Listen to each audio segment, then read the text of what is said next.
né, Trajano, essa questão de conscientização.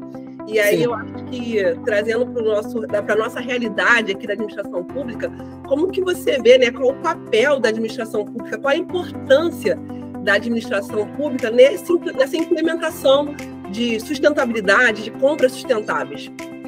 Olha, a administração pública, ela tem um papel fundamental. Por que ela tem um papel fundamental?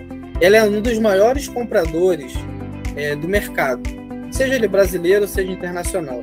No Brasil, a gente tem um estudo da OCDE que revelou que, em média, um estudo que fez um levantamento das compras públicas de 2002 a 2019, revelou que, em média, a gente gasta 12% do PIB só em compras públicas. 12% do PIB, trazendo para a realidade de 2022, é cerca de R$1 trilhão. Então, é muita grana, é muita grana.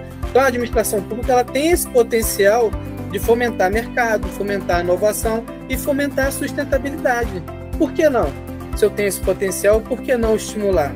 Então, por que não criar políticas públicas que envolvam a administração pública nas ações de compras, visando melhorar o desenvolvimento sustentável? Eu acho que, assim, esse é o papel fundamental da administração pública, pelo seu poder de compra e sua capacidade de movimentar o mercado.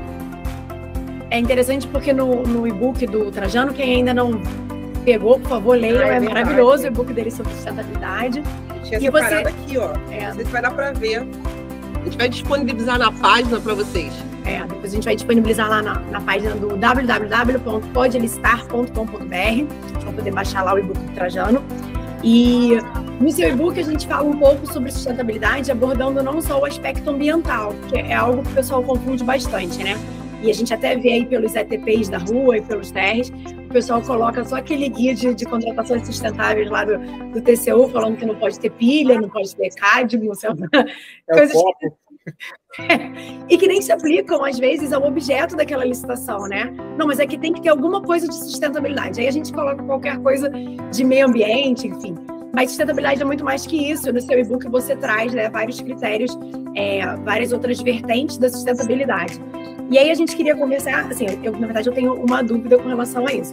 Que aí lendo o seu e-book, a gente vê que tem várias formas que a gente poderia aplicar a sustentabilidade nas nossas contratações e poderia ser interpretado como um direcionamento ou assim, a gente estivesse limitando a participação de empresas no mercado, né? Por exemplo, se eu coloco que eu quero uma empresa que tenha uma política nacional, uma política sustentável, que tenha materiais recicláveis na sua linha de produção, outras empresas não poderiam acusar a gente de direcionamento para aquela empresa que tem esse critério estabelecido. Como que a gente faz para justificar isso dentro do processo? Então, esse é um dos principais riscos de você implementar as práticas de sustentabilidade em compras públicas.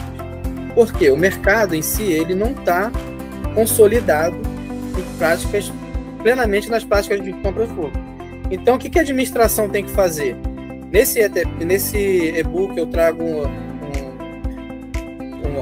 uns 3 passos para poder a administração trazer critérios de sustentabilidade para dentro da sua contratação. E o terceiro passo, ele ressalta que deve haver uma pesquisa de mercado para saber se aqueles critérios realmente ele vai ferir ou não, vai diminuir ou aumentar a competitividade. Porque não faz sentido eu exigir que uma empresa que venda produto médico hospitalar para a gente, empresa, você apresenta para mim o certificado de que você é ambientalmente correto nas suas ações. Tá, mas quantas empresas, eu tenho que fazer a pergunta antes, quantas empresas conseguem obter uma certificação dessa? Então, se eu vou para o mercado, olho para o mercado e eu só vejo uma, eu, como administrador, comprador prudente, eu vou me furtar de fazer aquela exigência, infelizmente. Só que, assim, a administração ela tem que, a partir desse elemento, identificar uma necessidade de fomentar políticas que desenvolvam outras empresas nesse mercado, né? Nessa prática sustentável. A gente tem um exemplo da questão da integridade, né? Política de integridade. A política de integridade nem todas as empresas têm.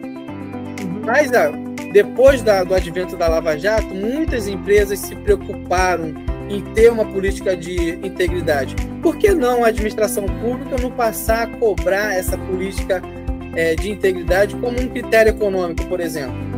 É uma sugestão. O que eu quis provocar com esse e-book, inserindo o critério de sustentabilidade no estudo técnico preliminar, é justamente a reflexão, que hoje em dia nem a reflexão a gente faz. Então, se a gente começar a refletir, a gente vai começar a abrir a janela da mente. Abrindo a janela da mente, a gente vai visualizar as possibilidades. E certamente a gente vai conseguir ampliar esse nicho de mercado, a sustentabilidade nas compras e algo muito mais. É porque em alguns casos é mais fácil a gente visualizar a possibilidade de aplicar. Mas em outros, como você deu o exemplo, né, material médico hospitalar, por exemplo, se a gente for colocar que a gente vai exigir um selo desses, né, de produção sustentável ou de ambientalmente eco-friendly, a gente às vezes vai limitar a competitividade, né? Então, acho que o gestor fica às vezes com esse medo, né, de aplicar um critério desse e ser acusado de estar limitando a competição. Não é, e pensando até no próprio processo de seleção do fornecedor, né, se a gente pensar numa das principais finalidades da licitação, que é escolher a proposta mais vantajosa, né, a gente tem um olhar doutrinário que vai no caminho de que as exigências de certificação deveriam estar mais ligadas àquilo que é essencial para a prestação daquele serviço. E nem sempre, infelizmente, as questões sustentáveis são um fator imprescindível para que aquele objeto seja prestado ou que aquela compra aconteça. Então, eu entendo que talvez um caminho seja colocar até talvez esses critérios como uma obrigação da contratada, né, numa questão mais de obrigação da contratada, do que propriamente como algum tipo de certificado que possa habilitar ou desabilitar as empresas.